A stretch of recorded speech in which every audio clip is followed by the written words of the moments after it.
Good morning students, welcome to Vinapani online classes. मैं आदर्श आज आप लोग की जो 9th की मैथमेटिक्स है, स्कूल बंद होने से पहले, क्लासेस ऑफ होने से पहले आप लोगों ने क्लास में जहाँ तक मैंने आप लोग क्लास में मैथ पढ़ा रखी थी, उसके आगे का जो बचा पोर्शन है उसको हम लोग कवर करेंगे। जो शुरुआत की वीडियो है, जैसे आज आप देख सकते हैं एक्सरसाइज 1.1 और उससे पहले की जो चीज़ें थ्योरेटिकल बेस मैंने आप लोगों को काफ़ी एक हफ्ते तक काफ़ी धीरे से सारी चीज़ों को मैंने समझाया था, तो उसे आप लोग प्रिपेयर कर लीजिएगा। मैं उसकी वीडियो लेकर के आप लोग को बना करके मैं आप लोग को दूँगा, लेकिन उसके पहले कि हम उस पहले वाले पार्ट की वीडियो बनाएं, हम जहाँ तक आप लोगों ने क्लास में जहाँ ऑफ किया था, जस्ट उसी के आगे का जो पोर्शन है उसको भी शुरू करेंगे। तो ये चैप्टर समाप्त होने से पहले मैं आपको इसके पहले का पार्ट भी जो होगा उसमें मैं आप लोग को बना करके उसकी वीडियो मैं आप लोग को भेजूंगा, लेकिन उससे पहले क्लास में जहाँ तक आप लोगों ने पढ़ा था, थोड़ा सा टाइम हम लोग के पास ज़्यादा लॉस ना हो, इसीलिए सीधे हम क्लास में जहाँ तक हम लोगों ने ड्रॉप आउट किया था, जस्ट उसके बाद की जो चीज़ें हैं उसको हम डिस्कस करना शुरू करेंगे। ठीक है, क्लास में जब आप लोगों से बात की थी तो मैंने नंबर सिस्टम का इंट्रोडक्शन आप लोगों को काफ़ी अच्छे से समझाया था। नंबर सिस्टम होता क्या है, क्या क्या चीज़ें, काफ़ी सारे बेसिक्स मैंने आपको समझाए थे, परिमेय परिमेय संख्याओं के, रेशनल इरेशनल नंबर्स के, और कई सारी चीज़ों के बारे में आप लोगों से बात हुई थी। लेकिन आज हम लोग जब उसके आगे बढ़ेंगे तो देखिए, क्लास में जैसे मैंने आप लोग को परिमेय और अपरिमेय संख्याओं के बारे में समझाया था, और मैंने आपसे कहा भी था कि जब आप लोग की जो एक्सरसाइजेज आएंगी, अगर आप लोगों ने थ्योरी को खूब अच्छे से समझ रखा है तो एक्सरसाइजेस के जो ऐसे क्वेश्चंस होते हैं जो पूरी तरह लैंग्वेज बेस्ड क्वेश्चंस हैं, उनको करने में काफ़ी आसानी होगी। ठीक है, तो जैसे आज हम लोग जब स्टार्टिंग करेंगे तो आज हम लोग सबसे पहले प्रश्नावली जो आप लोग की 1.2 है, हम लोग उसे सॉल्व करना शुरू करेंगे। तो जब आप लोग प्रश्नावली 1.2 सॉल्व करेंगे तो 1.2 में आप देखेंगे कि आप लोगों ने जो लैंग्वेज वाले क्वेश्चंस, जो लैंग्वेज आप लोगों ने सीखी थी, जो आप लोगों ने चीज़ों को समझा था, उनका डेफिनेशन से जो चीज़ें आप लोगों ने मेमोराइज की थी, वो यहाँ पर कुछ ज़्यादा इस्तेमाल होने वाले हैं। ठीक है, तो इसीलिए आप लोग बहुत ही ध्यान से प्रश्नावली 1.2 के जो भी क्वेश्चंस मैं आपको बताऊंगा, देखिए क्वेश्चन के साथ जो भी उसके रीजंस होते हैं, कि जैसे मान लीजिए कि जैसे एक्सरसाइज में ट्रू एंड फॉल्स के क्वेश्चंस होंगे, ट्रू एंड फॉल्स के जब क्वेश्चंस आप लोग करेंगे तो वहाँ पे आप लोग को एक तरह से चीज़ों को समझना है, कोई एक तरह से चीज़ों को रटने वाली कोई बात नहीं है। वहाँ पे अगर आप लोग को डेफिनेशन अच्छे से समझ में आई है, परिमेय संख्याओं की प्रॉपर्टीज अच्छे से समझ में आई है, रियल नंबर्स के बारे में सारी चीज़ें अच्छे से पता है, तो फिर आप लोग बहुत ही अच्छे से सारी चीज़ों को कर पाएंगे। ठीक है, तो बेसिकली जहाँ तक बात हुई थी उसके आगे बढ़ेंगे और उसी के आगे की जो चीज़ें होंगी उसको डिस्कस करेंगे। ठीक है, तो देखिए आप लोगों को मैंने परिमेय और अपरिमेय संख्याओं के बारे में सारी चीज़ें बता दी थी, और हम आज उसके आगे, जैसे मैंने आपसे कहा कि हम क्लास में जहाँ पर हम लोगों ने ड्रॉप किया था, जहाँ पर स्कूल बंद होने से पहले हम जहाँ पर थे, जस्ट उसके आगे का शुरू कर रहे हैं। ठीक है, तो सबसे पहले जब हम आगे बढ़ेंगे तो वहीं पे आगे बढ़ने से पहले मैं आपको आज एक्सरसाइज 1.2 सॉल्व करने से पहले मैं आपको बता दूं कि रियल नंबर क्या होते हैं, वास्तविक संख्या क्या होती है। जब हम वास्तविक संख्या को जानेंगे, क्योंकि देखिए ये जो वास्तविक संख्या वाला जो क्वेश्चन है, अगर इसको आपने समझ लिया तो जस्ट इसके बाद एक्सरसाइज 1.2 एक्सरसाइज जिसको हम लोग सॉल्व नहीं करेंगे तो इसमें आप लोग को काफी हेल्प मिलेगी। ठीक है, तो इसीलिए सबसे पहले आप जान लीजिए कि वास्तविक संख्या क्या होती है। तो देखिए वास्तविक संख्याओं के बारे में जानना है आप लोग को, तो सीधी सीधा उसकी डेफिनेशन भी आप लोग को बता दे रहा हूँ, और वास्तविक संख्या क्या होती है उसे भी समझा दे रहा हूँ। ठीक है, तो ध्यान से सारी चीज़ों को समझिएगा, और आप लोग वीडियो देख करके भी चीज़ों को नोट डाउन कर सकते हैं, और अगर नहीं वीडियो देख के आप लोग करना चाहते हैं तो इसके लिए आप लोग को पीडीएफ अवेलेबल कराइए, फिर पीडीएफ देख के आप लोग सारी चीज़ों को करिएगा। तो सबसे पहले बात करेंगे वास्तविक संख्या क्या होती है। देखिए वास्तविक संख्याओं का सीधा सा मतलब है कि आप लोग के पास जो नंबर्स है, नंबर सिस्टम में आप परिमेय अपरिमेय बाकी सब चीज़ों को पीछे छोड़ दीजिए, पूर्णांक काफ़ी सारी चीज़ों को आपने पढ़ी थी, उन सब नंबर सिस्टम को पीछे छोड़ करके सिर्फ इतना समझ लीजिए वास्तविक संख्याओं में कि आपके पास जो अभी तक आप लोगों ने दो तरह की संख्याओं को पढ़ा है, एक परिमेय और दूसरा अपरिमेय।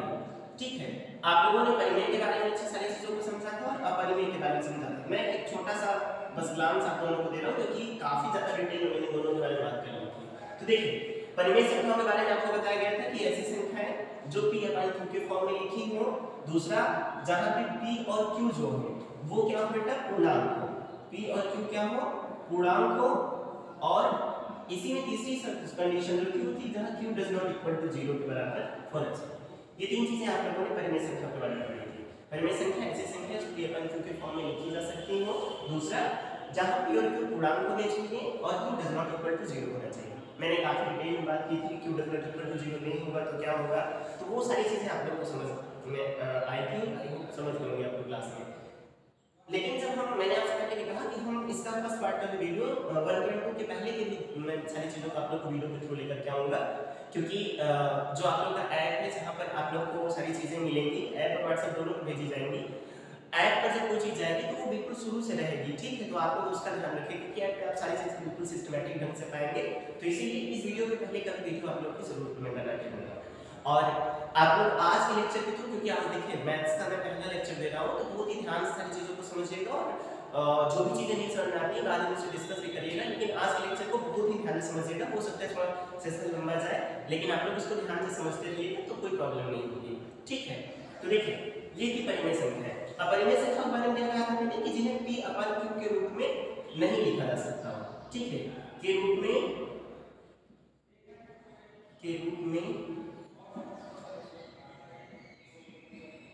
नहीं लिखा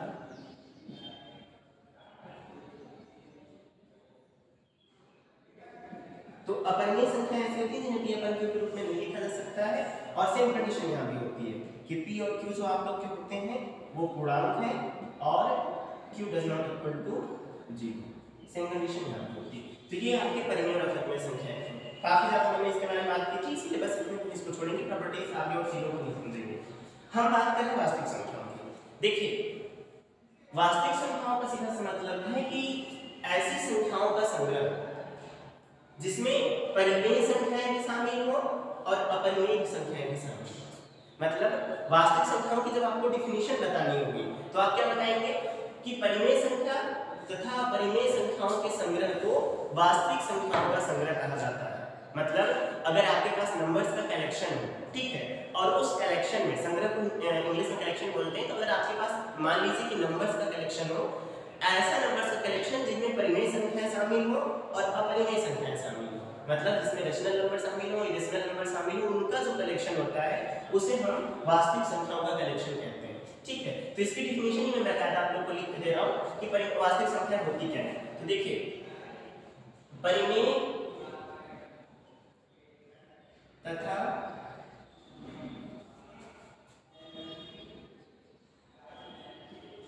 अपरिमेय संख्याओं के संग्रह को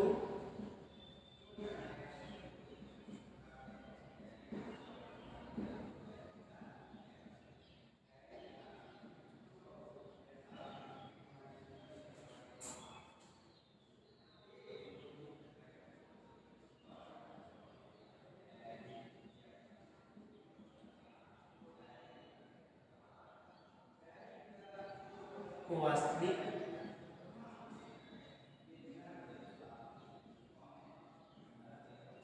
संख्याओं का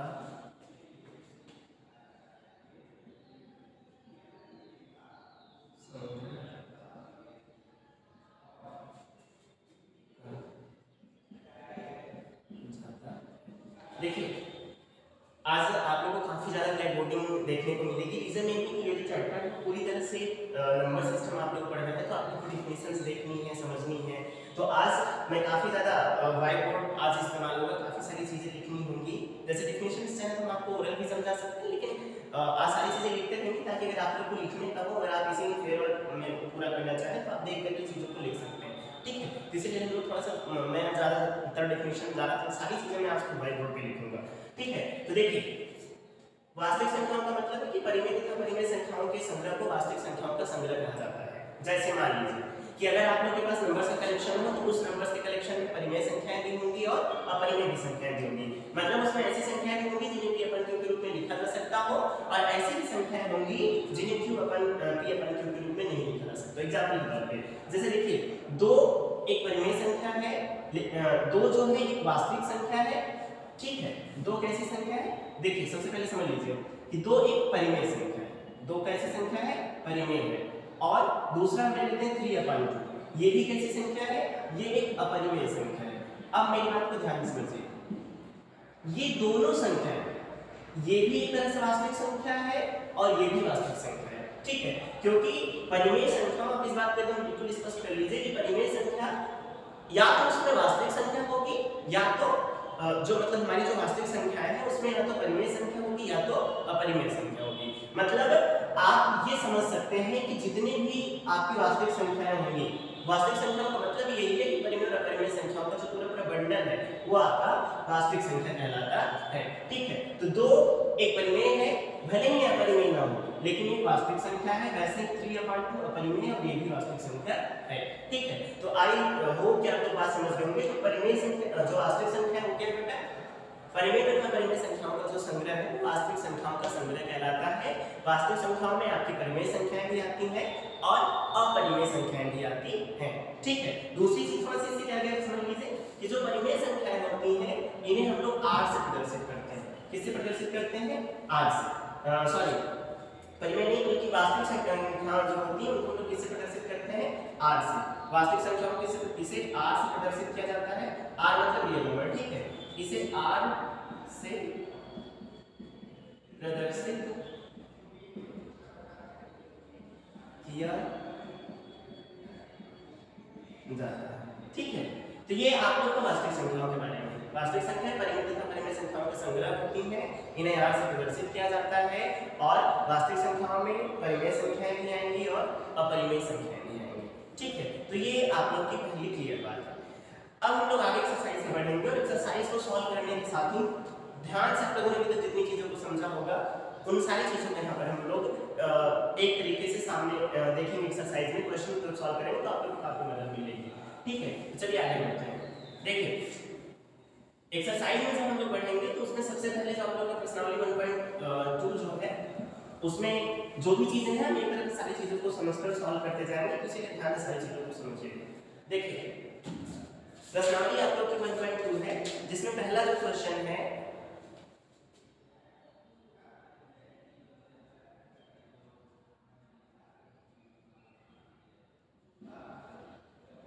प्रश्नावली 1.2 का जो पहला क्वेश्चन है उसमें क्या लिखा हुआ है कि नीचे दिए गए कथन सत्य है या असत्य, कारण के साथ अपने उत्तर दीजिए।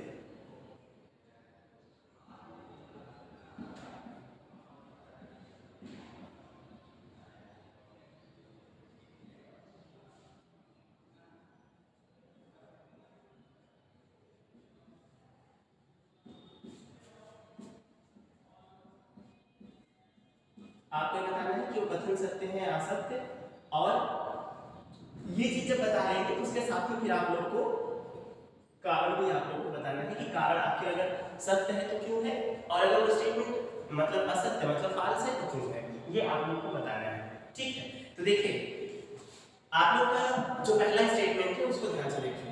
मैंने आपसे कहा कि आज का जो क्योंकि वास्तविक सबसे पहले तो जो आप लोग का नंबर सिस्टम इसमें भी सारी चीजों को डिफिनेशन बेस्ड नहीं समझना है, तो मैंने आपसे कहा था कि आज काफी ज्यादा आप लोग को चीजें जो है आप लोग को मैं लिखते हुए आप लोग को दिखाऊंगा ताकि आप लोग इसे चाहे राइट करना भी कर लें और ध्यान से बारीकी से सारी चीजों को समझते चले। ठीक है, तो आप लोग का जो पहला जो क्वेश्चन है उसको ध्यान से देख लेते हैं। इसमें क्या लिखा हुआ है, स्टेटमेंट है बेटा, उस स्टेटमेंट को देख लेते हैं।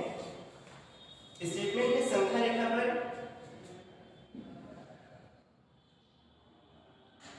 लिखा हुआ पहला स्टेटमेंट आप लोग का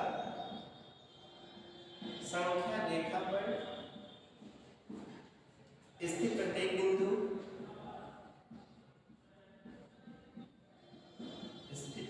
एक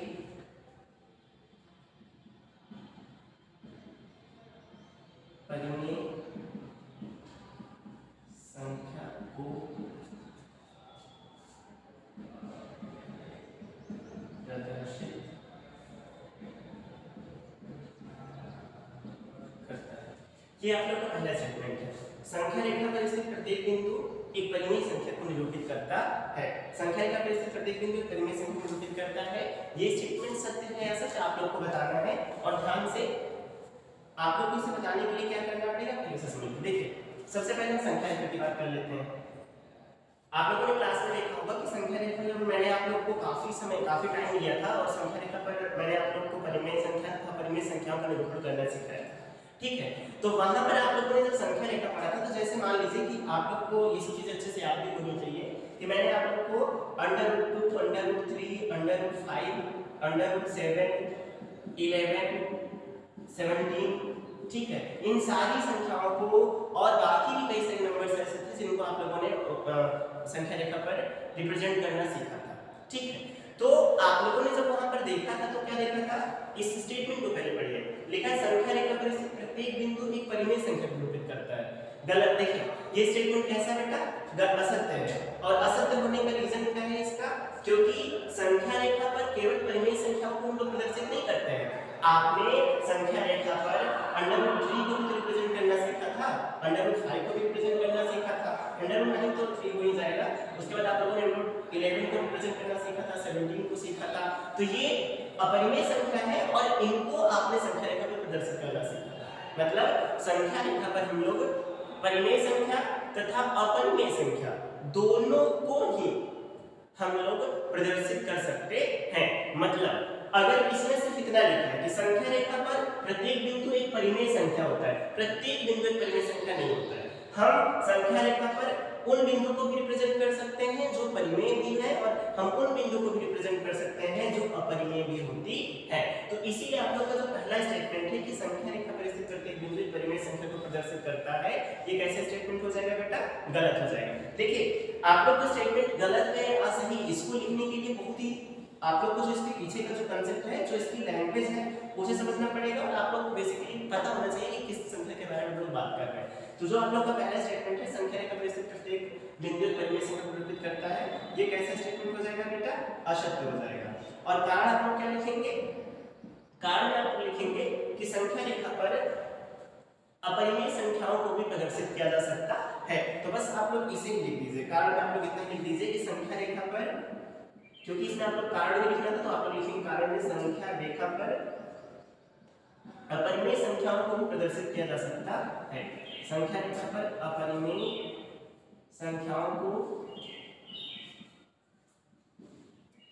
संख्या रेखा पर अपरिमेय संख्याओं को भी प्रदर्शित किया जा सकता है।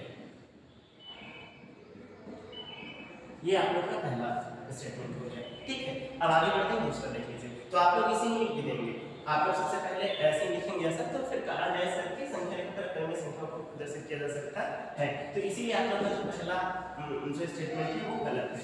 दूसरा देख लीजिए बेटा, दूसरा स्टेटमेंट जो है वो क्या बात कर रहा है उसके बारे में समझ लेते हैं। देखिए लिखा है संख्या रेखा पर ऐसी संख्याएं भी होती हैं, दूसरा संख्या रेखा पर ऐसी संख्याएं भी होती हैं, संख्या रेखा पर ऐसी संख्याएं भी होती हैं जिन्हें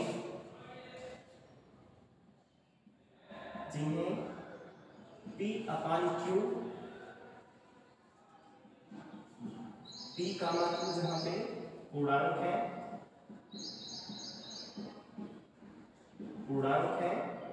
और Q does not equal to 0 के रूप में हो, के रूप में नहीं लिखा जा सकता है। देखिए दूसरा स्टेटमेंट है संख्या रेखा पर ऐसी संख्याएं होती हैं जिन्हें P/Q, P कामा Q पूर्णांक है, Q does not equal to 0 हो, के रूप में नहीं लिखा जा सकता है। मतलब संख्या रेखा पर ऐसी संख्याएं भी होती हैं जिन्हें P/Q के रूप में नहीं लिखा जा सकता है। अच्छा देखिए इस स्टेटमेंट को ध्यान जरा समझिए कि संख्या रेखा पर ऐसी संख्याएं भी होती हैं जिन्हें P/Q, अच्छा जरा आप इसे देख करके समझ सकते हैं क्या लिखा है P/Q और इसकी आइडेंटिटी क्या लिखा है बीच में, उसे समझ लीजिए।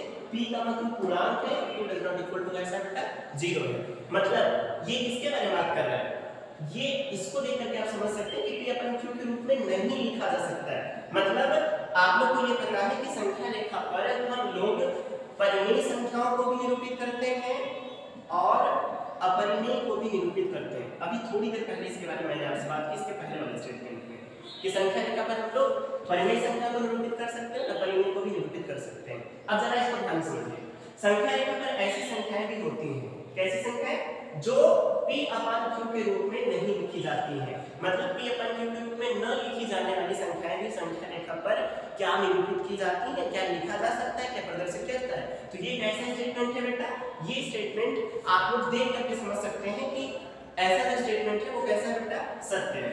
और सत्य क्यों है, क्योंकि संख्या रेखा पर ऐसी संख्याएं भी होती हैं जो p/q के फॉर्म में हो, जैसे कि मैंने आपको कुछ देर पहले बताया, मान लीजिए जैसे आप लोग 3/7, ठीक है। और दूसरा संख्या ले लीजिए, मान लीजिए 2।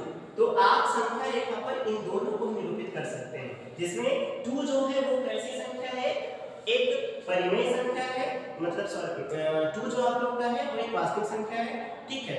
और 3/7 जो है वो आप लोग का कैसा बेटा, एक अपरिमेय संख्या है। इन दोनों को ही आप संख्या रेखा पर निरूपित कर सकते हैं। मतलब स्टेटमेंट को देखिए और कंफ्यूजन बिल्कुल न क्रिएट, इसलिए ध्यान से लीजिए कि संख्या रेखा पर ऐसी संख्याएं भी होती हैं जिन्हें p/q के रूप में नहीं लिखा जा सकता है। मतलब सीधी सीधी ये बात कह रहा है कि संख्या रेखा पर अपरिमेय संख्याओं को भी लिखा जा सकता है।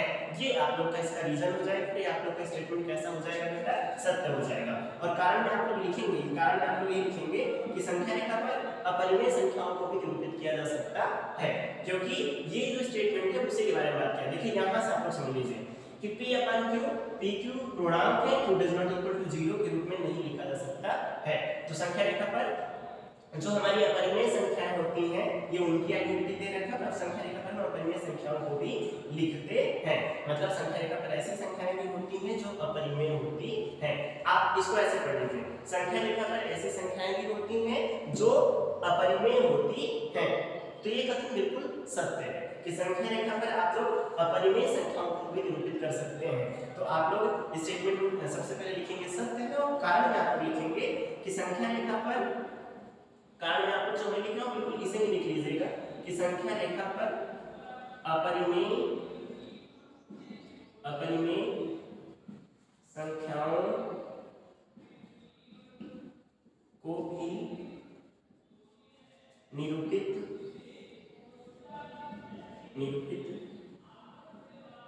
किया जा सकता है, ठीक है। ये आप लोग इसका कारण लिख लेंगे। तो इस तरह से आपके स्टार्ट के जो आप लोग के दो जो स्टेटमेंट है उनको आपको समझा दिया, और लिखने का जो तरीका होगा वो ये होगा। तीसरा स्टेटमेंट देख लीजिए और फिर हम लोग आगे बढ़ते हैं। तीसरा स्टेटमेंट है बेटा, प्रत्येक वास्तविक संख्या या तो परिमेय होती है या अपरिमेय। इसको देखिए ध्यान से, प्रत्येक वास्तविक संख्या या तो परिमेय होती है या तो परिमेय होती है या अपरिमेय।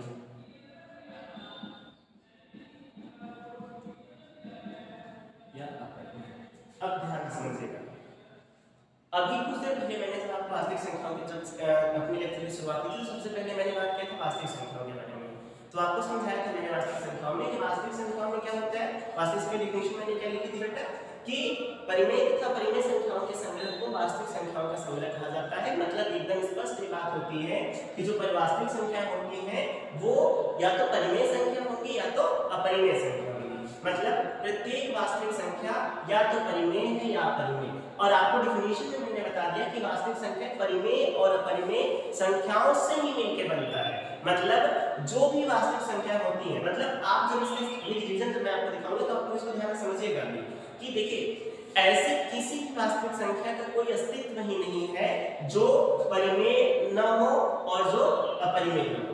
मतलब ऐसी कोई भी वास्तविक संख्या हो ही नहीं सकती, क्योंकि वास्तविक संख्या का मतलब ही है कि या तो परिमेय होगी या तो अपरिमेय होगी।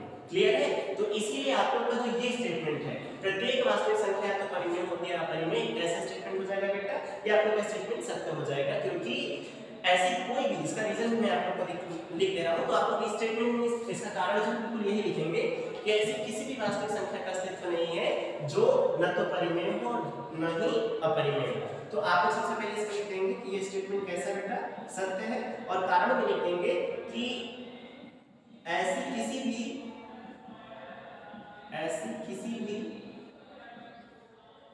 वास्तविक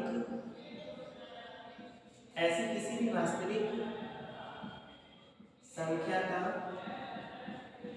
अस्तित्व नहीं है, ऐसी किसी भी वास्तविक संख्या का अस्तित्व नहीं है जो न परिमेय हो और न ही अपरिमेय।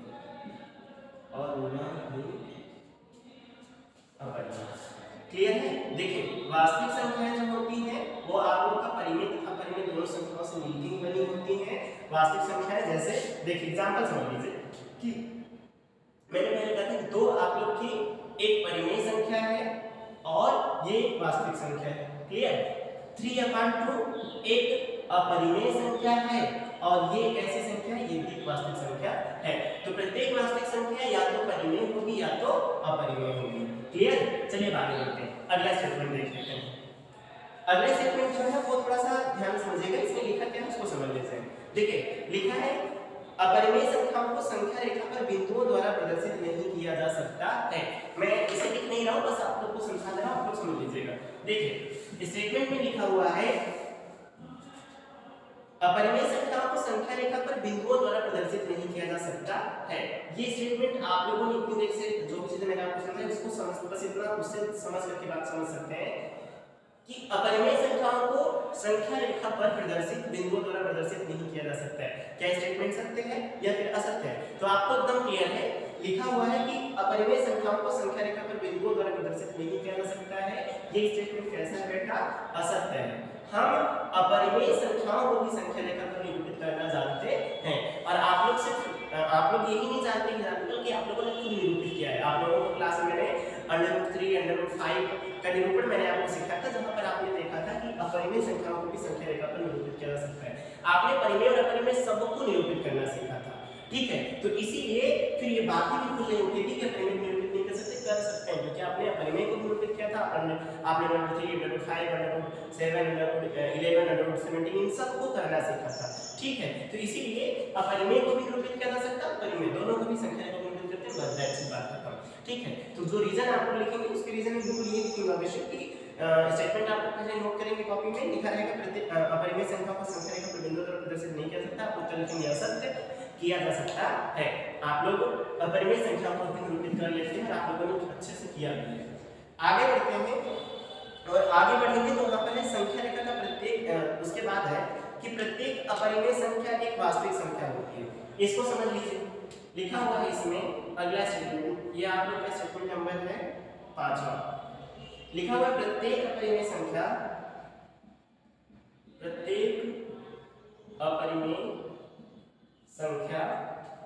एक वास्तविक संख्या होती है। एक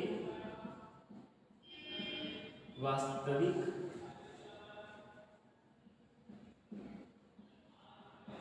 संख्या होती है। प्रत्येक अपरिमेय संख्या एक वास्तविक संख्या होती है। ये आप लोग का स्टेटमेंट। अब ध्यान से समझिए, देखिए आप लोग को पता है कि प्रत्येक अपरिमेय संख्या एक वास्तविक संख्या होती है। स्टेटमेंट लिखा हुआ है और आप लोगों ने वास्तविक संख्या के बारे में समझ नहीं, इसलिए आपसे जोर शुरू में कह दिया था कि आप लोग बस जो भी नंबर्स पढ़ रहे हैं उनके डेफिनेशन को याद रखिए, उनके बिल्कुल ऐसे ढंग से आप लोग उसको मेमोराइज कर लीजिए, तुरंत रिकॉल कर पाए, तुरंत चीजों को समझ पाए। तो लिखा है कि प्रत्येक अपरिमेय संख्या एक वास्तविक संख्या होती है। ये स्टेटमेंट कैसे है बेटा? ये सत्य है, क्योंकि आपको पता है कि जो वास्तविक संख्या है वो परिमेय और अपरिमेय संख्याओं से मिलकर बना होता है। मतलब जब उन्हीं से मिलके बना हुआ ही है तो क्यों नहीं होगा? तो वही चीज है कि प्रत्येक अपरिमेय संख्या एक वास्तविक संख्या होती है। हाँ भाई होती है, क्योंकि वास्तविक संख्याओं का कलेक्शन जो है वो परिमेय और अपरिमेय संख्याओं का ही कलेक्शन है। मतलब वास्तविक संख्या परिमेय और अपरिमेय से मिलकर बनी है। इसीलिए आप लोग का जो स्टेटमेंट है कि प्रत्येक अपरिमेय संख्या एक वास्तविक संख्या होती है, ये बिल्कुल सत्य है। तो कारण लिखेंगे कि प्रत्येक अपरिमेय संख्या एक वास्तविक संख्या होती है, क्योंकि वास्तविक संख्या का संग्रह परिमेय तथा परिमेय संख्याओं का संग्रह होता है। आप बिल्कुल यही रीजन लिखेंगे भी कि इसका रीजन आप लोग लिखेंगे सत्य है, फिर कारण लिखेंगे, कारण आप लोग बकायदा लिखेंगे कि वास्तविक संख्याओं का संग्रह, वास्तविक संख्याओं का संग्रह परिमेय तथा परिमेय संख्याओं का संग्रह होता है। परिमेय तथा अपरिमेय, और यही अपरिमेय आपके क्वेश्चन में एक बार बताया गया था। तो वास्तविक संख्याओं का संग्रह परिमेय तथा परिमेय संख्याओं का, परिमेय तथा परिमेय संख्याओं का संग्रह होता है। ये आप लोग का होगा स्टेटमेंट और इसका उसका कारण। तो बिल्कुल बकायदा आपके कॉपी में ऐसे ही लिखेंगे, ठीक है। प्रत्येक अपरिमेय संख्या एक वास्तविक संख्या होती है, आप लिखेंगे सत्य, फिर स्टेटमेंट में लिखेंगे वास्तविक संख्याओं का संग्रह परिमेय तथा अपरिमेय संख्याओं का संग्रह होता है। मतलब वास्तविक संख्या परिमेय और अपरिमेय दोनों संख्याओं से मिलकर बनी होती है, इसीलिए ये जो स्टेटमेंट है वो कैसा है, सत्य है। आगे देखिए जो आप लोग का छठवां स्टेटमेंट है वो थोड़ा सा इंपॉर्टेंट है, ध्यान से इसको समझ लीजिए। देखिए क्या लिखा है, सबसे पहले वो समझ लीजिए। आप लोग वीडियो को पॉज करके, अगर आप लोग को मुझे लिखनी हो तो उसे वीडियो को पॉज करिए। देखिए मैंने आपसे पहले कहा था कि सेशन थोड़ा सा लंबा जा सकता है, तो आप लोग के पास कोई बाध्यता नहीं है, आप लोग बकायदा घर पे हैं तो अपने वीडियो को पॉज करिए, पानी वानी पी लीजिए, ठीक है, मुंह धुल लीजिए, फिर आकर के आप लोग बैठिए। तो जो कि आप लोग के पास ये बिल्कुल भी बाध्यता नहीं है, मेरे पास है कि मुझे एक बार इन सारी चीज़ों को समझाना है, बार बार आ नहीं सकता, रोक नहीं सकता, लेकिन आप लोग के पास ऐसी कोई बाध्यता नहीं है।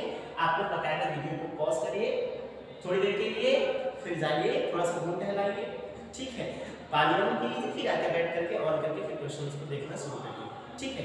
और स्टेटमेंट जो मैं लिख रहा हूँ उसको बकायदा मेरे साथ ही आप लोग शेयर करते हुए, अगर आप लोग चलना चाहें तो चलेंगे, पहले सारी चीज़ों को समझ लीजिए, पॉज करके आप लोग अपनी कॉपी में भी नोट कर सकते हैं।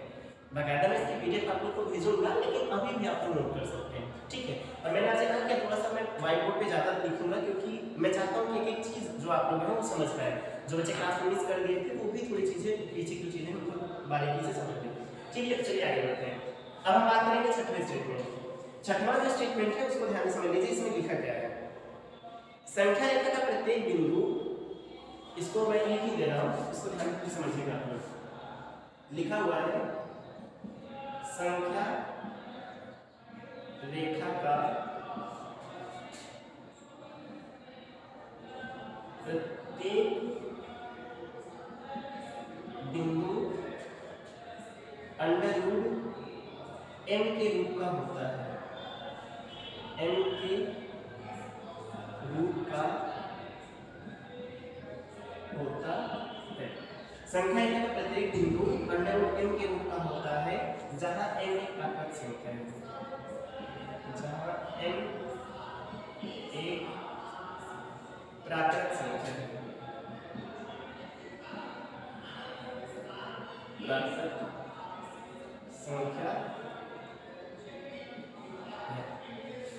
देखिए संख्या रेखा का प्रत्येक बिंदु अंडर रूट m के रूप का होता है। आपको प्रत्येक वर्ड को भी ध्यान से साथ में लेकर चलना है, स्टेटमेंट को बहुत ही बारीकी से पढ़ना है। संख्या रेखा का प्रत्येक बिंदु अंडर रूट m के रूप का होता है, जहां m एक पूर्णांक, m एक प्राकृत संख्या है। देखिए संख्या रेखा मान लीजिए आपने कोई बनाया है, तो जरा इसको ध्यान से समझिएगा आप लोग कि क्या ये कंडीशन हमेशा अप्लाई होगी। प्रत्येक बिंदु क्या जो संख्या रेखा का होगा वो क्या इस तरह से होगा कि उसको हम लोग अंडर रूट m के रूप का होता है। अंडर रूट m के रूप का मतलब है जैसे मान लीजिए कि under root 9, under root 9 under root m, देखिए ये अंडर रूट m के रूप का ही है। अंडर रूट m कैसे समझ लीजिए कि आप लोगों ने अंडर रूट 9 लिखा है और ये अंडर रूट आपका है और m आप लोग का क्या है 9 है, और 9 एक प्राकृत संख्या होती है। क्लियर, बात को समझिएगा। संख्या रेखा का प्रत्येक बिंदु अंडर रूट m के रूप का होता है, जहां m एक प्राकृत संख्या है। तो क्या ये जरूरी है या क्या ऐसा हमेशा होगा, क्या ऐसा हर कंडीशन में होगा कि संख्या रेखा का प्रत्येक बिंदु इसी फॉर्म का हो, इसी फॉर्म का हो, और जहां पे m एक प्राकृत संख्या, ठीक है, क्या ये हमेशा जरूरी होगा? स्टेटमेंट को मैं फिर से पढ़ रहा हूँ, उसमें ये लिखा हुआ है कि संख्या रेखा का प्रत्येक बिंदु √m के रूप का होता है और जहां m एक प्राकृत संख्या है। देखिए, आपको ये समझना है कि किसी भी ऋण संख्या का जो वर्गमूल होता है, ठीक है, आप लोग के पास कई सारी संख्याएं होती हैं, लेकिन कोई भी ऋण संख्या किसी प्राकृत संख्या का वर्गमूल नहीं होता है। आपको इस बात को ध्यान समझना है कि कोई भी ऐसी ऋण संख्या नहीं होती है जो प्राकृत संख्या का वर्गमूल होती है। मतलब जैसे एग्जांपल समझ लीजिए कि अगर आप लोग के पास आप लोग का जो संख्या रेखा है, इस पर आप लोग माइनस में आने वाले नंबर्स को भी, मतलब आप लोग इसमें उन नंबर्स को रिप्रेजेंट कर सकते हैं जीरो से पीछे हो और उन नंबर को भी रिप्रेजेंट कर सकते हैं। देखिए, आपको मैं ये नहीं समझा रहा हूँ कि मैं जैसे बोला मैं जीरो से पीछे, इसका मतलब ये नहीं है कि आप लोग रिप्रेजेंट करेंगे, आपने भी तो कैसे कोई भी संख्या रिप्रेजेंट नहीं की है, ठीक है। और लेकिन आपको ये बस ध्यान में रखना है कि संख्या रेखा का जो प्रत्येक बिंदु √m के रूप में होता है, ये हमेशा जरूरी नहीं है, ठीक है, क्योंकि आप लोग जब ध्यान से पढ़ेंगे तो आप लोग पाएंगे कि कोई भी ऋण संख्या किसी प्राकृत संख्या का वर्गमूल नहीं होती है। इसको आप लोग लिख के भी दिखा देना, इसको मैं जैसे लिख रहा हूँ स्टेटमेंट में, आप लोग भी बकायदा लिखेंगे। तो सबसे पहले आप लोग लिखेंगे कि जो स्टेटमेंट है वो कैसा रहता है, असत्य है, क्योंकि कोई भी ऋण संख्या किसी प्राकृत संख्या का वर्गमूल नहीं होती। प्राकृत संख्या का मतलब है 1 2 3 4 एंड सो ऑन। तो कोई भी ऋण संख्या का मतलब आप लोग अच्छे समझ रहे हो, ऐसी संख्या जो माइनस में, ऋण का मतलब ही माइनस होता है, तो कोई भी माइनस की संख्या प्राकृत संख्या का वर्गमूल नहीं होती। तो इसको आप बकायदा लिख भी देंगे कि कोई भी ऋण संख्या किसी प्राकृत संख्या का वर्गमूल नहीं होती है। आप लोग इसका स्टेटमेंट भी लिखेंगे कि यह कथन असत्य है, क्योंकि कोई भी ऋण संख्या, इसको बकायदा आप लिख दीजिए कि कोई भी ऋण संख्या किसी प्राकृत संख्या ब्रैकेट में 1 2 3 4 का वर्गमूल नहीं होती है। एंड सो ऑन कर लीजिएगा ताकि चीजें आप लोग को और अच्छे से क्लियर रहे, ठीक है। तो ये आप लोग का जो स्टेटमेंट है कि संख्या रेखा का प्रत्येक बिंदु √m के रूप में होता है जहां m एक प्राकृत संख्या है। ये स्टेटमेंट कैसा है बेटा? असत्य है, क्योंकि कोई भी ऋण संख्या का वर्गमूल, मतलब कोई भी प्राकृत संख्या का वर्गमूल, कोई भी ऋण संख्या किसी प्राकृत संख्या का वर्गमूल नहीं होती है। क्लियर है? कोई भी ऋण संख्या किसी प्राकृत संख्या का वर्गमूल नहीं होती। बस कितनी सीधी सी बात। चलिए मैं लिख ही दे रहा हूं कि कोई भी ऋण संख्या का वर्गमूल, इसको ऐसे कीजिए, किसी भी कारण लिख लीजिए, किसी भी ऋण संख्या का वर्गमूल, कोई भी ऋण संख्या, कोई भी लैंग्वेज बनानी है तो आप लोग इसको सुना लीजिए, कोई भी ऋण संख्या किसी प्राकृत संख्या का वर्गमूल नहीं होती। कोई भी ऋण संख्या किसी प्राकृत संख्या का वर्गमूल, किसी प्राकृत संख्या का वर्गमूल नहीं होती। वर्गमूल का मतलब है स्क्वायर, ठीक है। तो कोई भी ऋण संख्या किसी प्राकृत संख्या का वर्गमूल नहीं होती है। तो ये आपका स्टेटमेंट हो जाएगा जो आपका क्वेश्चन था उसमें लिखा था कि संख्या रेखा का प्रत्येक बिंदु √m के रूप का होता है जहां m एक प्राकृत संख्या है। तो ये आपका स्टेटमेंट कैसा है बेटा? असत्य है, क्योंकि कोई भी ऋण संख्या किसी प्राकृत संख्या का वर्गमूल नहीं होती है। इतना आप लोग को समझना है, बस इसको ही कर रखना है। तो आप लोग इसको बकायदा इस हिसाब से पॉइंट आउट कर लेंगे। मैं बार-बार आपसे कह रहा हूं कि आप लोग वीडियो को पॉज करके जो भी स्टेटमेंट है आप लोग इसको लिख लीजिएगा, ठीक है, क्योंकि मेरे पास टाइम नहीं है कि मैं आप लोग को लिखने के लिए भी थोड़ा सा रुकूं। सातवां स्टेटमेंट देख लीजिए, लिखा है प्रत्येक वास्तविक संख्या एक अपरिमेय संख्या होती है। ये आप लोग को जितना भी आप लोगों ने पढ़ा है उसी से अगर आप लोग इसको समझ जाएंगे। लिखा है प्रत्येक वास्तविक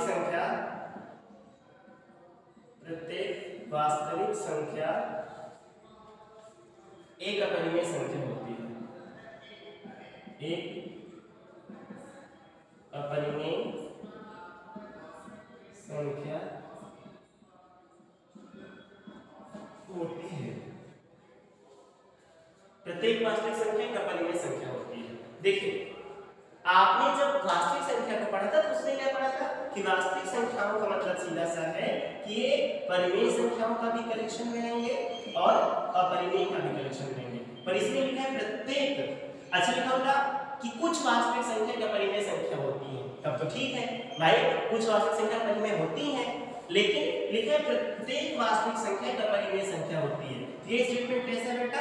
असत्य है। ये स्टेटमेंट कैसा है? असत्य है, क्योंकि प्रत्येक वास्तविक संख्या का परिमेय नहीं होती। कुछ वास्तविक संख्याएं परिमेय भी होती हैं, क्योंकि वास्तविक संख्याएं जो होती हैं वो परिमेय का भी कलेक्शन होता है और परिमेय संख्याओं का भी कलेक्शन होता है। तो इसीलिए ये जो स्टेटमेंट है कि प्रत्येक वास्तविक संख्या का परिमेय संख्या होती है, ये बिल्कुल गलत है, क्योंकि वास्तविक संख्याओं में परिमेय संख्याएं भी आती है और अपरिमेय संख्या भी आती है। तो आप लोग लिखेंगे असत्य है, और कारण आप लोग लिखेंगे कि वास्तविक संख्या, फिर वही स्टेटमेंट जो आप लोगों ने इससे पहले पढ़ा था, डेफिनेशन जो मैंने आपको बताई थी कि वास्तविक संख्याओं का संग्रह परिमेय तथा अपरिमेय संख्याओं का संग्रह होता है। तो इसीलिए मतलब उसमें सिर्फ और सिर्फ अपरिमेय संख्याओं की मोनोपोली नहीं होती है वास्तविक संख्याओं में। तो इसीलिए स्टेटमेंट आप लोग का कैसा बेटा?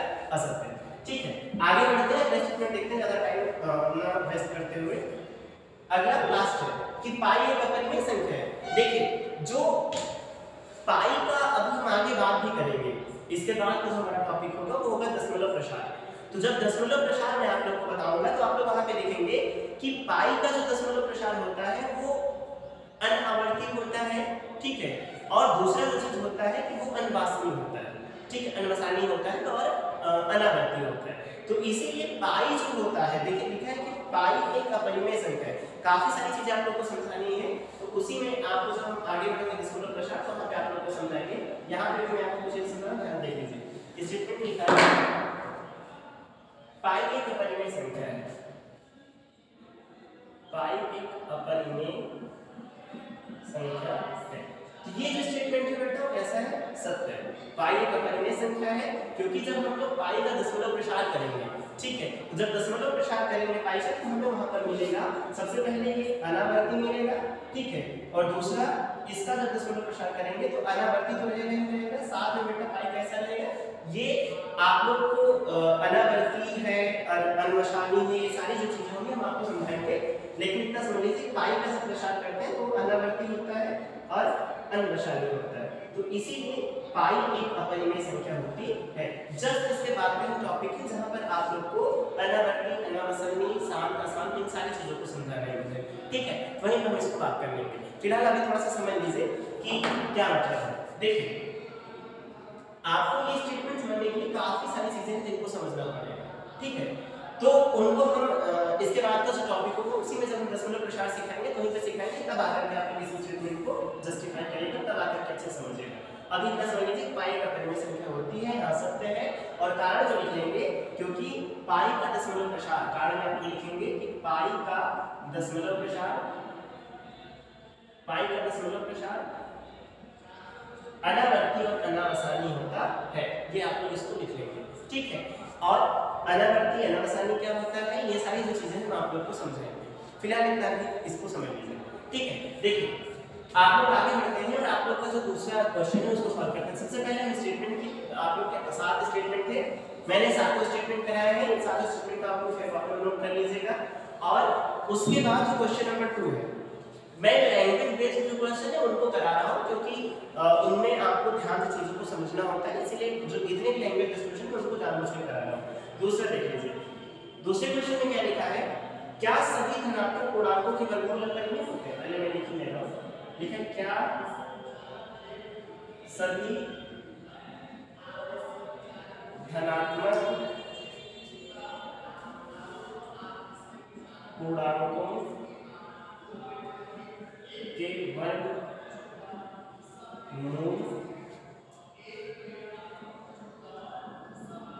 वर्गमूल अपरिमेय होते हैं? पहले इतना समझ लीजिए, क्या सभी धनात्मक पूर्णांकों के वर्गमूल अपरिमेय होते हैं?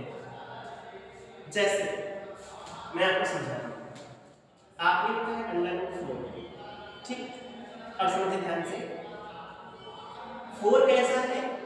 एक धनात्मक पूर्णांक है, 4 एक आपको कैसा बेटा? धनात्मक पूर्णांक, मतलब पॉजिटिव इंटीजर है, ठीक, पहली चीज। दूसरा, इसका वर्गमूल देखिए, तो वर्गमूल आपको कितना मिलेगा? 2, ठीक। अब स्टेटमेंट को देखिए, क्या सभी धनात्मक पूर्णांकों के वर्गमूल अपरिमेय होते हैं? आपने एक धनात्मक पूर्णांक 4 लिखा, फिर आपने उसका वर्गमूल निकाला, वर्गमूल आपको मिला 2, और जब आपने वर्गमूल 2 देखा तो आपने जाना कि 2 भाई साहब एक अपरिमेय नहीं है, बल्कि 2 कैसा नंबर है, एक परिमेय, एक रेशनल नंबर है। तो आपको क्या समझना है कि क्या सभी धनात्मक पूर्णांकों के वर्गमूल अपरिमेय होते हैं? क्या स्टेटमेंट सही है? ये जो क्वेश्चन कह रहा है क्या सही है? इसके आगे जो लिखा उसको भी हम समझा दे रहे हैं। आगे लिखा हुआ यदि नहीं तो एक ऐसी संख्या के वर्गमूल का उदाहरण दीजिए जो एक अपरिमेय संख्या है। ये एनसीईआरटी एग्जाम का क्वेश्चन है, इसको ध्यान से समझ लीजिएगा।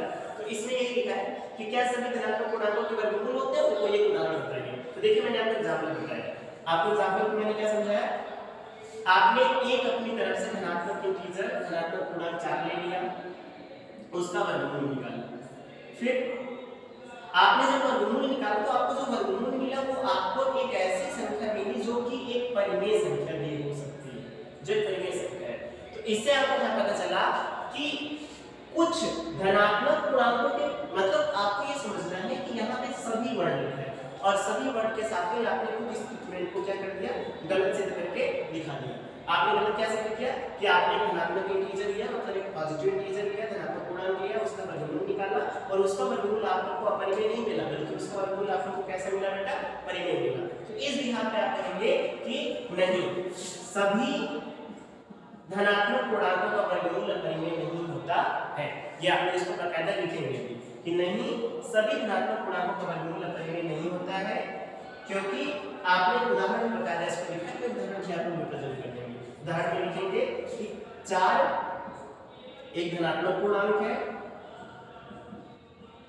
एक धनात्मक पूर्णांक है, फिर आपने क्या किया कि इस 4 का वर्गमूल निकाला, आपको मिला 2, और 2 एक परिमेय संख्या है।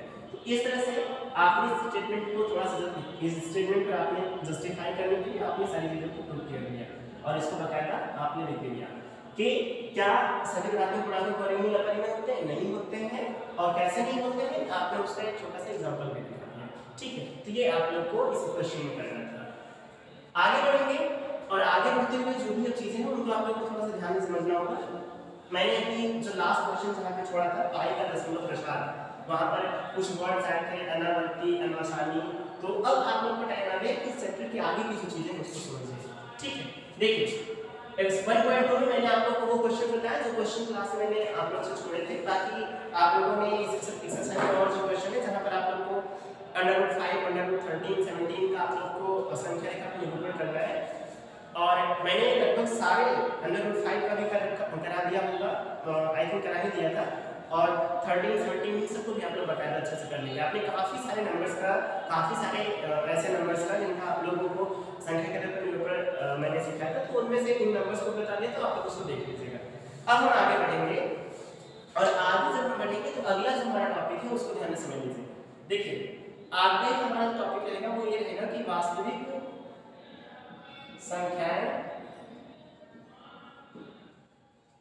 और उनके दशमलव प्रसार, और उनके दशमलव प्रसार।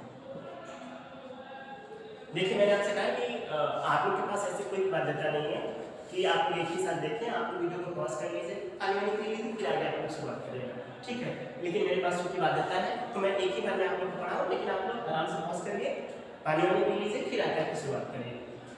अगला जो टॉपिक है वो वास्तविक संख्याएं और उनके दशमलव प्रसार। देखिए आप लोगों ने जो चीजें आप लोगों को समझना है वो मैं समझा दे रहा हूं कि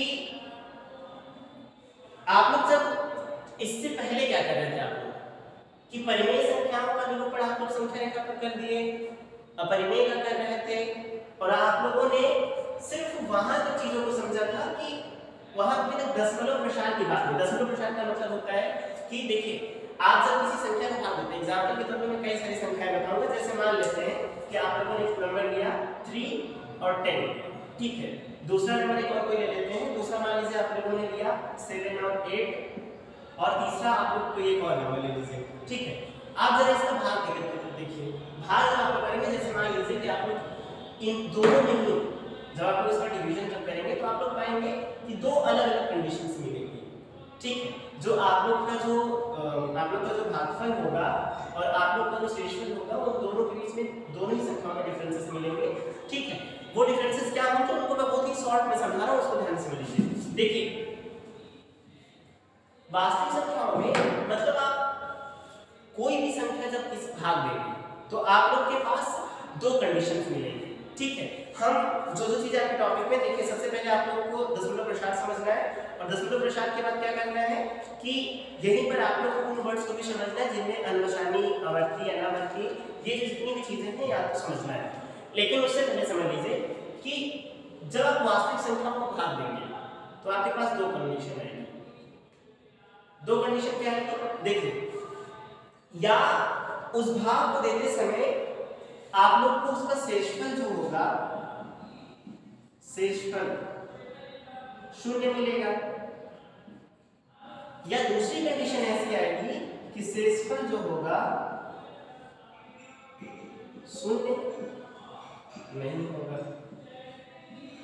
ये दो चीजें आप वास्तविक संख्याओं को जब भाग देना सीखेंगे, जब आप लोग भाग देते हैं आप लोग, तो उसमें आप लोग को दो कंडीशन मिलती है, या तो शेषफल 0 आ जाता है या तो शेषफल 0 नहीं आता है। देखिए जिन संख्याओं का शेषफल 0 आ जाता है उनको हम लोग बोलते हैं शांत। ठीक है, मतलब जिन संख्याओं का शेषफल 0 होता है इनका दशमलव प्रसार होता है 7। इनका दशमलव प्रसार कैसे होता है 7, जिसको इंग्लिश में बोलते हैं टर्मिनेटिंग। ठीक है, ये पहली चीज है। जिनका शेषफल 0 नहीं होता है ये नंबर्स में दूसरी कंडीशन क्या है कि आप लोग को ऐसे नंबर्स मिलेंगे जहां पे वो नंबर्स रिपीट, जैसे एग्जांपल समझा रहा हूं आप लोग, तो आप लोग को ऐसे नंबर मिल सकते हैं 0.333। ठीक है, जैसे एग्जांपल तौर पे देख लीजिए, आप लोगों ने मान लीजिए कि आप लोगों ने 3 से 20 को जब डिवाइड करना शुरू करेंगे, ठीक है, तो आप लोग को 18 मिलेगा, फिर 2 पॉइंट लगाएंगे 0, फिर 6, फिर 18, फिर 6, फिर 18, मतलब आप लोग को इस तरह की सीरीज 6 6 6 6 6 मिलती चली जाएगी। तो एक तो आप लोग को ऐसे नंबर्स मिलेंगे जो दशमलव के बाद सेम नंबर्स दे होंगे, या फिर आप लोग को ऐसे नंबर्स मिलेंगे जैसे 1.41327 17, फिर 413217, ये नंबर रिपीट होंगे। तो कई सारी कंडीशंस मिलेंगी। एक कंडीशन जो एकदम क्लियर रहेगी उसमें क्या होगा कि शेषफल ही आप लोग को 0 मिल जाएगा। तो जब आप लोग को शेषफल 0 मिल जाए तो उसका मतलब है कि इनका जो दशमलव प्रसार होता है, प्रसार का मतलब होता है बेटा एक्सपेंशन। ठीक है, तो इनका जो डेसिमल एक्सपेंशन होता है वो सारा टर्मिनेटिंग रहेगा, और जिनका शेषफल 0 नहीं होता है उनमें क्या होगा कि इनका जो दशमलव प्रसार होगा वो कैसा होगा। देखिए इनका जो दशमलव प्रसार होगा वो आवर्ती होगा, मैं यहीं पे लिख दे रहा हूं, उनका दशमलव प्रसार क्या होगा आवर्ती और अन्वसानी, अन्वसानी आवर्ती, आवर्ती अन्वसानी होगा। ठीक है, जिसको इंग्लिश में आप लोग कहेंगे नॉन टर्मिनेटिंग रिकरिंग। ठीक है, मैं लिख दे रहा हूं, इसको आपको लिख लीजिएगा, नॉन टर्मिनेटिंग रिकरिंग। ठीक है, ये दो कंडीशन मिलेगी। तो आप लोग जब किसी संख्या को भाग देते हैं तो उसमें आप लोग को दो चीजें मिलेंगी। देखिए इसको समझ लीजिए कि इस तरह की दोनों जो संख्याएं होंगी वो दोनों ही संख्याएं आप लोग की परिमेय संख्या होती है। मैं इसको ऊपर लिख दे रहा हूं, जब ये दो कंडीशन मिलेंगी तो ये दोनों ही संख्याएं जो होंगी आप लोग की वो कैसी होंगी बेटा, परिमेय संख्या होंगी। ठीक है, ये आप लोग को समझना है। मतलब आप भाग, देखिए आप लोगों ने इससे पहले क्या किया था कि वहां पे आप लोगों ने नंबर्स देखा, जैसे मैंने आपसे कहा कि बताओ कि 2 कैसा है, आप लोगों ने कहा सर ये परिमेय है। फिर मैंने आप लोगों से कहा बताओ 3/2 कैसा है, कहा कि ये 1/2 के फॉर्म में परिमेय है। यहां पर क्या होगा कि पहले उस पर डेसिमल एक्सपेंशन करेंगे, और डेसिमल एक्सपेंशन के बाद आप लोग को देख करके बताना है कि ये परिमेय है कि अपरिमेय है। ठीक है, तो उससे पहले बस आपको मैंने बहुत छोड़, देखिए एक चीज को स्टेप वाइज और माइंड में बिल्कुल क्लियर करते चलिए। मैं आप लोग को बहुत ही धीरे-धीरे चीजों को समझा रहा हूं, ध्यान से एक चीज को क्लियर करते चलिए कि वास्तविक संख्याओं का जब प्रसार करेंगे तो दो कंडीशन मिलेगी, या तो प्रसार करने से पहले क्या होगा तो शेषफल 0 मिल जाएगा, या फिर क्या होगा कि शेषफल 0 नहीं मिलेगा, वो उस वाली कंडीशन में आप लोग कहेंगे, उसमें आपको नंबर्स मिलेंगे जिसमें रिपीट होते जाएंगे, आप लोग भाग देते जाएंगे, तो जीरो आप लोग को जीरो मिल करके वहां पे जो भागफल होगा उसमें या तो एक ही नंबर, आवर्ती का मतलब होता है बेटा दोहराव, ठीक है, तो वहां पे ऐसे जैसे मैंने आपसे बताया था 0.666 या फिर 333, तो ये सब लगातार एक ही नंबर का आवर्ती दोहराव होगा, ठीक है, तो इस तरह के नंबर्स मिलेंगे जिनको हम लोग आवर्ती अन्वेषण बोलते हैं, ठीक है। आगे देखिए अन्वेषण नोट करने में तो आप लोग को भी समझना, ध्यान से मेमोराइज करते रहिए, मैं एक चीज को बताता चलूंगा, एक एक पॉइंट क्लियर करते चलूंगा। उससे पहले ये दो चीजें हैं वो आप लोग समझ गए होंगे, प्रसार करेंगे सेसफुल शून्य होगा, शांत होगा, और सेसफुल शून्य नहीं होगा तो आवर्ती मतलब नॉन टर्मिनेटिंग होगा, अशांत होगा, और आप लोग को उसका जो नॉन टर्मिनेटिंग होगा आवर्ती होगा और नॉन टर्मिनेटिंग और रिकरिंग आप लोग को नंबर समझेंगे। आगे बढ़ते हैं, वहां पे आप लोग को जो अगली जो चीज है उसको ध्यान से समझना है। देखिए आप लोग बच्चों को ध्यान से समझते चलिए, और जहां तक कोई चीज न समझ आए कोई प्रॉब्लम होगी तो आप लोग बिल्कुल पूछिएगा, और मैंने जैसे कहा कि इसके पहले का जो क्वेश्चन है उसकी भी वीडियो मैं आप लोगों को लेकर के आऊंगा, तो उसमें भी आप लोग फिर जब उसे आप लोग देखेंगे तो और चीजें क्लियर हो जाएंगी। क्लास में अगर आप लोगों ने सही से नहीं पढ़ा होगा तो आज अगर आपको प्रॉब्लम आ रही होगी तो आप क्लास की जो नोट्स थे उनको एक बार जरूर रिपीट कर लीजिएगा, तब आप लोग यहाँ तक पहुंचेगा। देखिए अब हम लोग आगे बढ़ेंगे और आपको दो P/Q आपको यहाँ पे समझना है कि आप लोग को क्या करना है, दशमलव संख्याओं को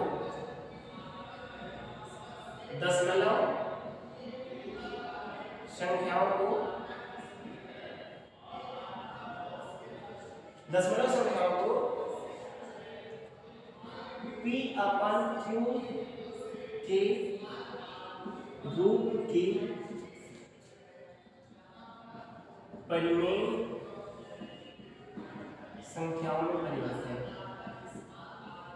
परिमेय संख्या में परिवर्तन, ये बहुत इंपॉर्टेंट है, और मैं आपको अभी तो 2 उदाहरण बताऊंगा और उन 2 एग्जांपल से आप लोग को समझना है, ठीक है। दशमलव संख्याओं को आप लोग को अब P/Q के रूप में बदलना है।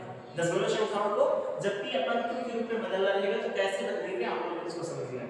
देखिए 2 उदाहरण मैं आप लोग को समझाऊंगा, उससे पहले एक छोटा सा उदाहरण उसको समझ लीजिए। जैसे मान लीजिए कि आप लोग को एक क्वेश्चन आप लोग का लिख रखा है कि दिखाइए कि, क्वेश्चन देख लीजिए ध्यान से, लिखा है दिखाइए कि 3.14 आपने उसको नंबर मान लीजिए 3.142578 एक परिमेय संख्या है, एक परिमेय संख्या है। आगे कंडीशन लिख लीजिए, जहां P/Q P और Q पूर्णांक है और Q does not equal to 0, ये कंडीशन है। या इसी को कह सकते हैं, लिखा है दिखाइए कि एक परिमेय संख्या है, मतलब इसको परिमेय संख्या में बदल के दिखा दो, मतलब इसको P/Q में बदल दीजिए, या फिर इसको दूसरी तरह पूछ सकता है कि 3.14257, या दूसरा इसी को पूछने का तरीका क्या हो सकता है बेटा, 3.14257 को सरलतम P/Q के सरलतम रूप में बदलिए। अब ध्यान समझिए, एक ही क्वेश्चन जिसमें आप लोग को 3.14257 को बदलना है P/Q के रूप में। इसी समय एक दूसरा क्वेश्चन देख लीजिए, ये हमारा लास्ट टॉपिक है, इसके बाद हम इसको सॉल्व करेंगे, लेकिन बस दोनों को समझने के बाद, ठीक है। दूसरा क्वेश्चन है जो आप लोगों को बुक में दे रखा है, उसी को मैं आप लोगों को समझा दे रहा हूं। उसमें रहेगा कि दिखाइए कि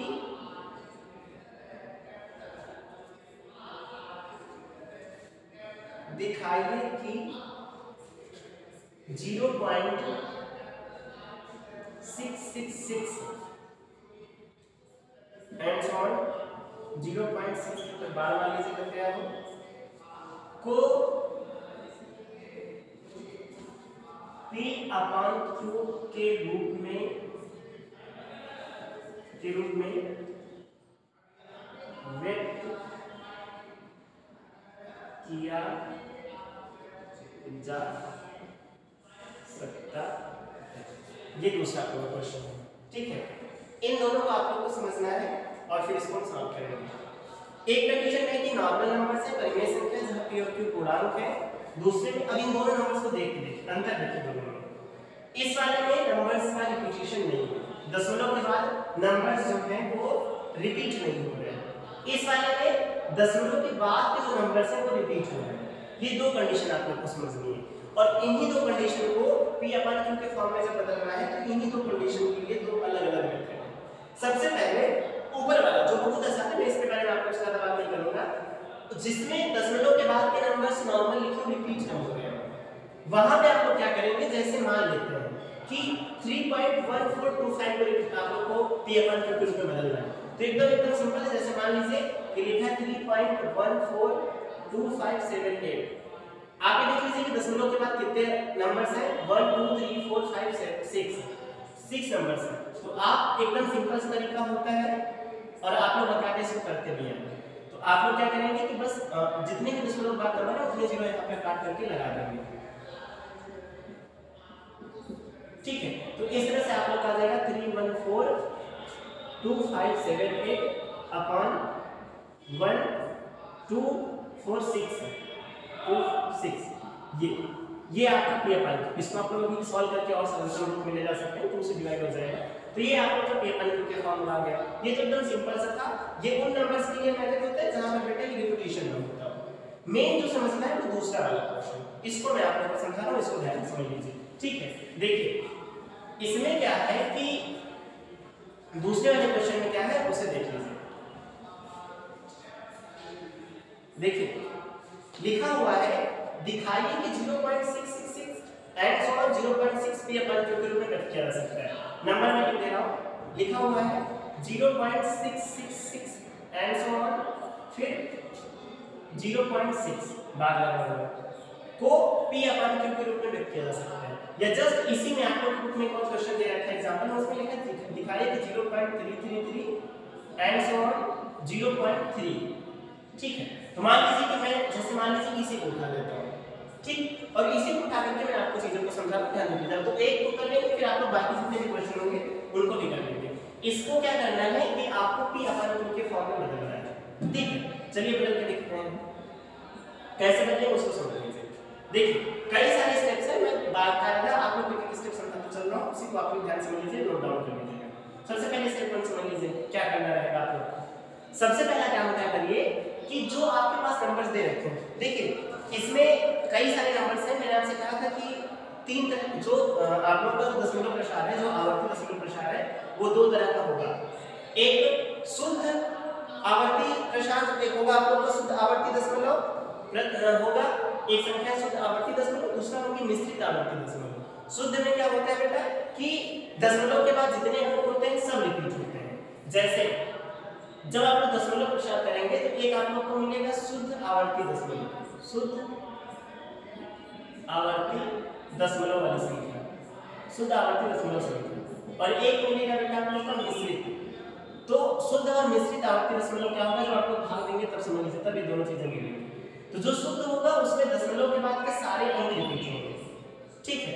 और उसके बाद जो आप लोग का दूसरा जो नंबर होगा मिश्रित आवर्ती दशमलव, इसमें क्या होगा कि दशमलव के बाद कम से कम एक अंक के बाद रिपीटिशन शुरू होगा, उसको हम लोग इसके बाद देखेंगे।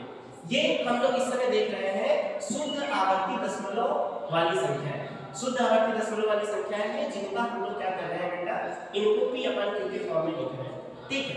चलिए देखते हैं। सबसे पहला काम क्या करेंगे कि आप लोग के पास जो नंबर दे रखे हैं, जैसे मान लीजिए लिखा है 0.333 एंड सो ऑन 0.3 बार के रूप में लिखा हुआ है, आपको वो कहना है कि इसे p/q के रूप में बदलिए। तो सबसे पहले क्या करेंगे कि इसे आप लोग ये मान लीजिए, इसे आप लोग x के इक्वल मान लीजिए पहली चीज, ठीक है। आप मान लीजिए कि जो 0.33 है वो कैसे 0.33 and so on equal to 0.3 bar जो है वो x के इक्वल है, पहला स्टेप।